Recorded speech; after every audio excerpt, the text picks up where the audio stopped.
গঞ্জের যে সিটি কর্পোরেশনের যে পার্কটা সন্ধ্যার পরে অনেকে পরিবার নিয়ে বেড়াতে আসে, বিকালে অনেকে বেড়াতে আসে।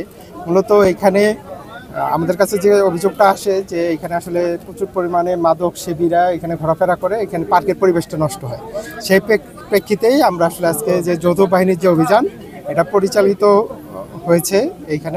আমরা এখানে টোটাল 24 জনকে গ্রেপ্তার করেছি, তার মধ্যে 16 জনকে থানায় প্রেরণ করা হয়েছে। 3 জন আগে থেকেই ওয়ারেন্টভুক্ত আসামি ছিলেন, ওনাদের বিরুদ্ধে নিয়মিত মামলা হবে। আর মোবাইল কোর্টের মাধ্যমে 5 জনকে বিভিন্ন মেয়াদে কারাদণ্ড দেওয়া হয়েছে এবং জরিমানা করা হয়েছে। আমাদের এখানে টার্গেট ছিল, এখানে আলম চাঁদ নামে একটি ব্যক্তি আছে যার নামে অসংখ্য মাদক মামলা আছে। আমরা আজকে সফল হয়েছি, তাকে আমরা অ্যারেস্ট করতে পেরেছি এবং তার হেফাজত থেকে আমরা 1.5 কেজি পরিমাণ গাঁজা, বিদেশি মদ সহ দেশীয় অস্ত্র আমরা উদ্ধার করতে সক্ষম হয়েছি। তার বিরুদ্ধে মাদক মামলা এবং অস্ত্র আইনে মামলা রুজু করা হবে। এছাড়া তার নামে ওয়ারেন্টও আছে।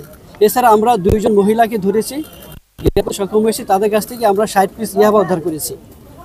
আর ভ্রাম্যমাণ আদালতের মাধ্যমে এখানে 5 জনকে শাস্তি দেওয়া হয়েছে। তাদেরকে 7 দিন, 2 সপ্তাহ, 20 দিনের শাস্তি দিয়েছে নির্বাহী ম্যাজিস্ট্রেট। আপনারা জানেন যে আমাদের সাথে যৌথ বাহিনী ছিলেন, আমাদের সেনাবাহিনীর টিম ছিল, নির্বাহী ম্যাজিস্ট্রেট ছিলেন এবং আমাদের থানা পুলিশ এবং ডিবি পুলিশ এখানে অভিযান পরিচালনা করেছে। আমরা এখানে মোট 24 জনকে আটক করতে সক্ষম হয়েছি। এর মধ্যে 5 জনকে আমরা ভ্রাম্যমাণ আদালতের মাধ্যমে শাস্তি দিয়েছি, 3 জনের বিরুদ্ধে নিয়মিত মামলা হবে। বাকি 16 জনকে আমরা থানা নিয়ে যাচ্ছি, তাদের বিরুদ্ধে যাচাই বাছাই করা হবে। যদি ওয়ারেন্ট থেকে থাকে তাহলে আমরা বিজ্ঞ আদালতে প্রেরণ করব।